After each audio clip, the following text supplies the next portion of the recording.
We've made the turn into August, a very important month for college football. We'll talk about it next on Blue White Pulse.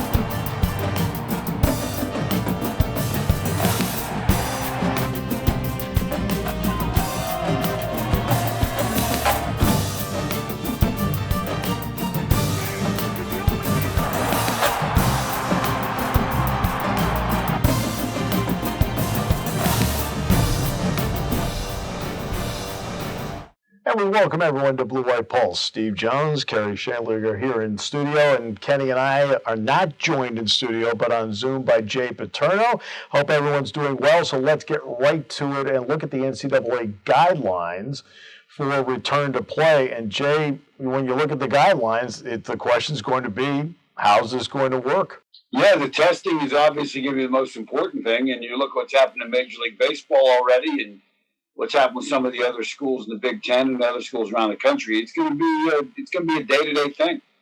There's no question. And Michigan State and Rutgers, for example, Kenny, Michigan State can come back on Tuesday. Rutgers can come back next Wednesday. And this is where we are right now, waiting and seeing. Yeah, Rutgers coming back, or Michigan State be able to come back the 4th, Rutgers the 5th. But you kind of look at that and you hope that this doesn't happen during the season because these two teams can miss two games in 2 weeks. Yeah, so let's take it one step further. Jay, the NCAA opened the door to week 0 for teams to play. Already Oklahoma and Missouri State have moved their game to August 29th, and others requested that waiver as well. That means Oklahoma State this weekend is actually in training camp. That's where they are right now. Jay, what can the significance of that mean for the Big Ten, that a week's worth of games will be in and a week's worth of post-game testing will be in? Well, I think the week 0, I mean, if we're going to do that, they better announce it soon. But if you go to Penn State's website right now, you look up a 2000 football schedule, it has 2019, 2021. It's like 2020 doesn't even exist yet. So, I think moving that up, not knowing who your season opener is, there's a lot of question marks still left to be answered. Right now, though, Jay, Penn State is in its camp its mini camp at this point, which obviously means that they continue to push forward with this. How important is this mini camp for Kirk Schierlinger and these guys? Well, they didn't have a spring practice, so obviously it's the first time they're really going to get to go out in the field and really not only teach them what they're doing, but have them learn by doing, and where do they line up, all those kind of things that they're going to have to do. So I think it's vital. And it's a walkthrough, by the way. No helmets, no pads. Everyone's wearing a mask, by the way, at practice, including the players. So, Kenny, let's start with the quarterbacks. We're going to get into some position play here. Penn State is rated by 24/7 Sports, 13th best quarterback room in the country. It starts with Sean Clifford. Your thoughts on the quarterbacks, and then, Jay, I want you to break down Sean Clifford in a moment here. Well, you want to see Clifford kind of make that jumps each and every game. You want to see his completion percentage go up as well. Same jump that you saw Tanner Morgan make at Minnesota last year. Yeah, Tanner Morgan was 21-22 last year in a game at Purdue. So, Jay, you watch Sean Clifford. I want to talk about Sean Clifford first half of the season before he got banged up. What did you see that shows you he has the ability to make a step forward? Well, I think, anytime you look at first half of the season versus second half of the season, there were some tougher games in there. And I think that, when you play tougher opposition, people like Ohio State, you're not going to play as well, obviously. But I think the key for him is going to be, does the offensive line keep him healthy?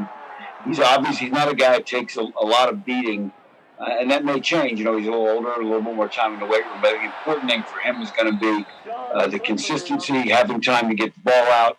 And I think the new system will be very, very intriguing to see how they hope to accomplish that. As Jay knows, a wide receiver can really help out a quarterback, and that's going to be one of the keys for Sean Clifford. Wide receivers stepping up to where he makes them better, but they make him better. Yeah, you want to see production, and you're going to have to get a lot of production from guys who haven't done it before. So it will be interesting. It helps when you have a tight end, really good tight end in Freiermuth, and you have a returner in Dotson coming back. But it'll be interesting to see where that production after those guys come from.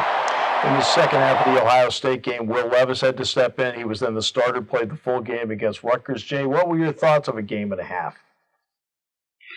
Well, I think he did some things really, really well. I think he gives you more power when he's running with the football, which then changes some of the things you've got to do defensively because you've got to respect that. So he will then probably create, if he's got in the game, he's going to create more single high safety coverage, which then opens up your receivers, opens up the things for your tight ends as well. So, but I think the thing with him is going to be he can throw it very, very fast and very hard. But the question is, does he always know where it's going to go? And that's what we have to see as he plays more. Yeah, no question. And Taquan Roberson now gets the full deal as the number 3 quarterback. That's going to be important for him. Coming up, we'll take a look at what is a deep and exciting running back room after this.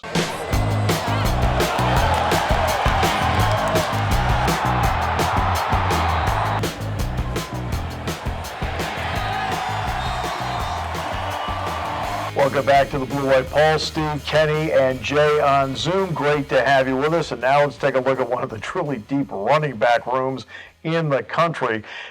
Last year, Journey Brown, he averaged 118 yards rushing per game the final 5 games. You see what Saquon Barkley did in his junior year, what Miles Sanders did in his junior year. This will be the redshirt junior year for Journey Brown. So, Jay, when you look at the development of a running back, and you've been privileged to be around some of the best, what did you see in Journey Brown, and where can he make the next step? Well, I think the most exciting thing about Journey Brown is when, he can run between the tackles. He's tough. But he's a guy, when he gets in the open field, he's got that gear that he can take the 60, 70-yarders, and that changes the dynamics of an offense when you have that guy. And whether he'll put the kind of numbers up Barkley did or Miles Sanders did in his year, I don't know that he will. Not because he's not as good, but because of the depth of his room, he's not going to probably get the same kind of carries those guys got. Which is a great point, because Saquon, even with Miles Sanders being the number 2 back, he was the featured back. Miles was the featured back. All right, so Kenny, of course, if he has a great season, obviously the door would be open for him to go to the next level, at least try to. And he's going to benefit from those guys filling in for those shoes. They've had a lot of success in the National Football League. And to Jay's point there, he's going to have a lot less mileage coming into the pros after this year, if he does leave. That was always one of the great things about Terrell Davis. Everyone forgets he was the 6th-round pick, and he hardly carried the ball at Georgia. All right, so now let's talk about another guy, Noah Cain. Noah Cain, healthy, makes a big difference, but he says there's no doubt who the leader in that room is. It's Journey Brown. And he was playing like the best back in the country the last few games last year. We all seen that. So I'm just excited, honestly, to see how he capitalizes off of that this season. And I know he's been working hard, so it's going to be good to see. So, Jay, what does it mean when you have guys with different styles? Journey Brown's style is different than Noah Cain's. There's some similarities here and there, but how much does that help a play caller in terms of situational football if you've got guys with different styles? Well, you mix and match, and if you need the big home run guy, you got Journey Brown there, but you get to a 3rd and 1 or late in the game. I think it was Iowa last year where you want to pound the ball and run the clock out. You got a guy like Cain, and on top of that, Cain is going to benefit from the fact that there are times when he's going to get in that game, and the defense is tired from trying to chase Journey Brown, and now he goes north and south on him, and they get try to tackle him. So it really is a lot of fun to have those two kind of pieces that you can use when you're calling a game. In fact, at Iowa, as Jay referenced, 2 big first downs with Noah Cain carrying the ball. But there's a third piece to this that makes it really exciting, and that's Devin Ford, Kenny. Yeah, and Devin Ford is a speed guy, and he can also help you out of the backfield catching the football as well. So we talked about earlier with those wide receivers and the production you need through the air, he could be another guy that could help. Well, the difference between Jay and myself and you is you've actually seen Keziah Holmes play. So, Kenny, when you watched him play, what did you think? You just see him run past everybody. He played at a huge high school down in Central Florida, Cocoa High School. They produced a lot of Division I players over the years at the Power 5 level, and he's just a guy who's just going to outrun guys who will be playing in college football. Geez, Jay, you left Florida to come work here. Kenny? All right. I mean, Jay and I will discuss that choice for you in just a moment. All right. One of the keys for Penn State will be that wide receiver spot. It was referenced in the opening segment. We'll talk about Jahan Dotson, Daniel George, and then others that will fill in spots 3 through 6 at that wide receiver spot after this.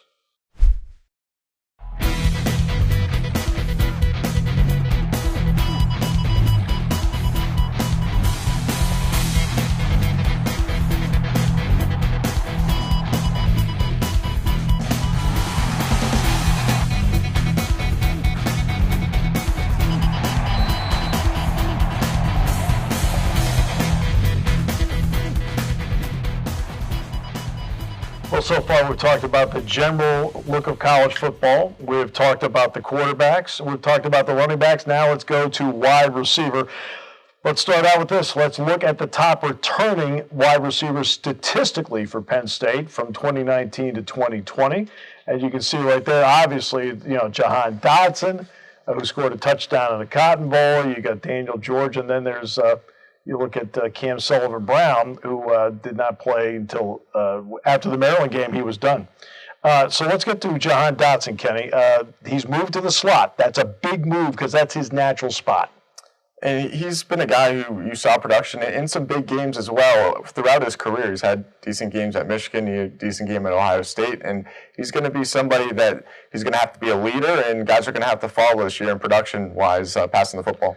In some ways, Jay, Daniel George can be like a power wide receiver, but he's slimmed down. He's lost about 10 pounds. What kind of difference maker can he be on the outside? Well, he's still got the height. Even though his weight is down, he's still got the height and the reach. And I think that's important. And I think one of the things that we often don't talk about when it comes to wide receivers is in the run game, the blocking is so important. Yeah. And Penn State's made an effort to get some taller guys in the recruiting process. And I think we'll see how that pays off, not just in the pass game and how well they catch the football, but also in the run game, how well they block. In the Maryland game last year, when he got banged up, Cam Sullivan-Brown, Kenny had 4 catches in that game and showed some spark. Yeah, and it's just a bummer you couldn't see him the rest of the year as he had his career high in receptions. But you take a look at Dotson, and a guy who has had a lot of production in his career, and what would be better for him to scout out that production, as he talked about 2 of his teammates at wide receiver. The 2 freshmen that we have, JD and TJ, those guys are just going to flourish. I say this a lot. Their work ethic is really what stands out to me. That's what I like most about them. They're always so hungry. They're always so ready to put in more work. And TJ Jones is another guy, Steve, that is a young guy, but he will have production this year. And that's what he's looking forward. He's looking forward to being one of those guys that steps in and plays in that spot. And Jay, sometimes when guys are told they have to go to scout teams, sometimes, as you and I both know, they may level off or drop down a bit and then get themselves back up. What does it say that both Dunmore and TJ Jones, according to everybody, just kept their level of play up on the scout team all season long?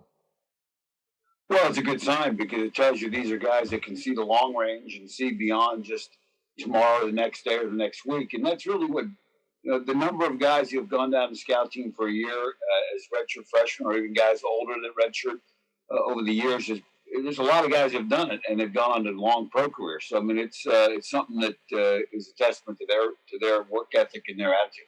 They've also brought in 2 true, in fact, multiple not redshirt, but true freshmen, including Keandre Lambert-Smith, who was here in the spring. So he worked out in the winter program, and Parker Washington, who came in June. So there are a couple of freshmen that will get good long looks. Yeah, and you wish that they could have had the spring ball to get acclimated and have time with Sean Clifford and the other quarterbacks. But it sounds like they will be ready comes 2020 if it do happens. Jay, I want to get to the slot portion of this because Jahan Dotson moves into what is his natural position. What does that mean for Jahan Dotson in his ability to not see press coverage any longer? Well, it makes it a lot harder to press him when you're in a slot, and it also gives you the ability to move him around with motion and shifts and those kind of things. So there are a lot of receivers, young receivers especially, struggle with press coverage. It takes some time to get really, really good at beating it. So I think it's going to be a benefit to him. and it gives him some flexibility to do some other things. Then there's Pat Fryermuth, the tight end. You referenced him earlier, Kenny. Obviously, he's a big piece of this. Many people feel he's a first-round pick. Yeah, and you see that in the watch list, the Biletnikoff Award watch list, and then also the Mackey Award watch list. So a lot of national attention for him, and a lot of people think that he's the best tight end in the country and could be a very high draft pick coming into the NFL draft coming up. And that's quite a tight end room, by the way. Brenton Strange put on a lot of weight, looks good. Theo Johnson, Warren, but then there's Zach Kuntz. Can't forget about him. He says he's ready to move. For me, especially when we were coming out of high school, like we did talk about that being that dynamic duo, and I think now's a perfect opportunity to display that. I think Pat's shown what he can do, and he can do even more, and I think it's my time to kind of show what I'm made of and what I'm capable to do. And Jay, in 15 seconds or less, I mean, a tall receiver, a tight end, what can it mean? Takes a lot of pressure off the outside guys. You won't see as much press coverage on the younger wideouts. Yep. And it really helps open up your run game if they got to put two people to cover a tight end. This program has worked very hard to really develop the offensive line, the depth of it. The payoff is about to happen. We'll talk about that after this.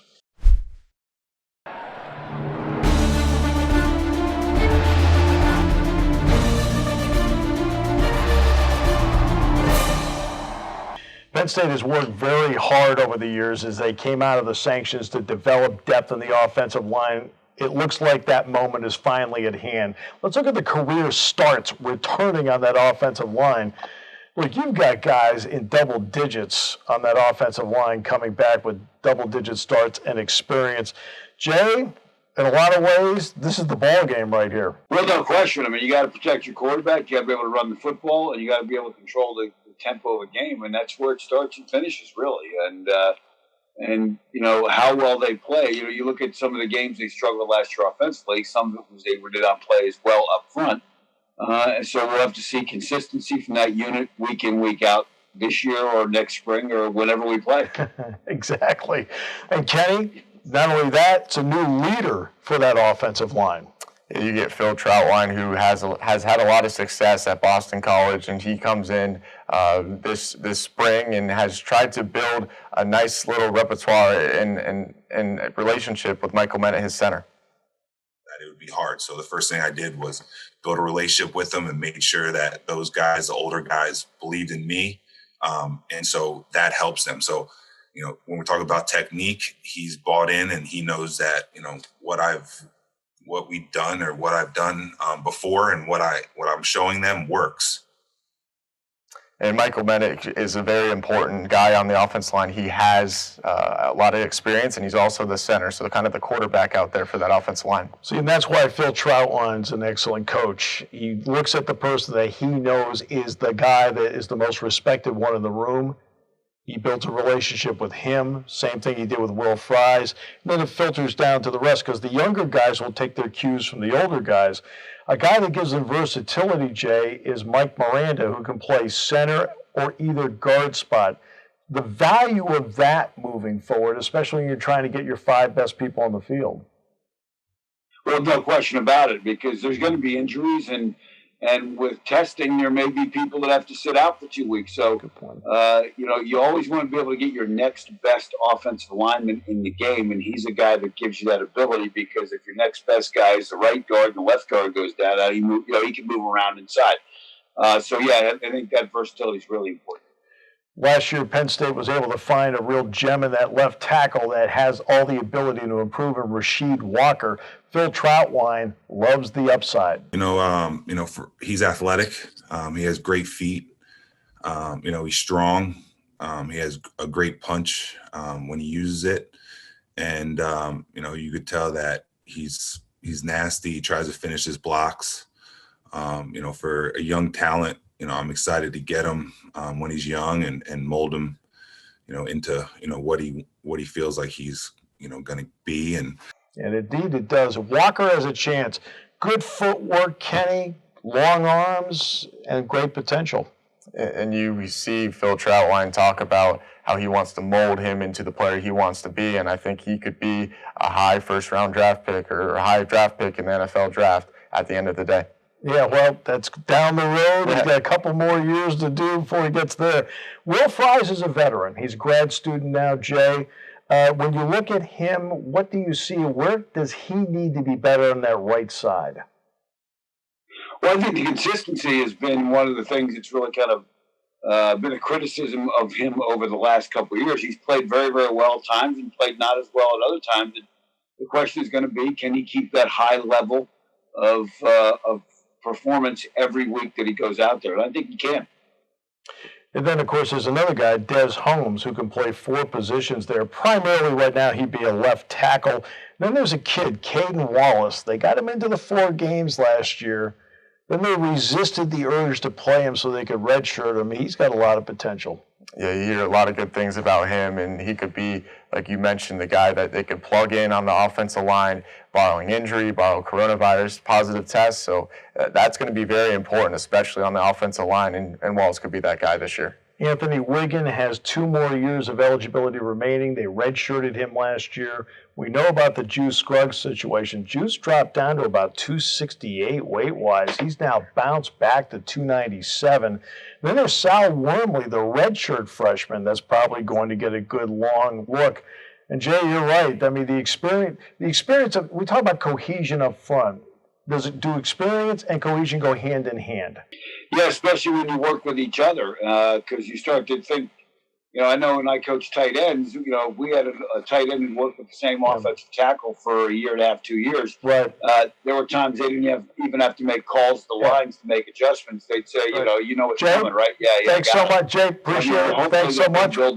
For Kenny and Jay, I'm Steve Jones. Thanks for joining us on Blue White Pulse.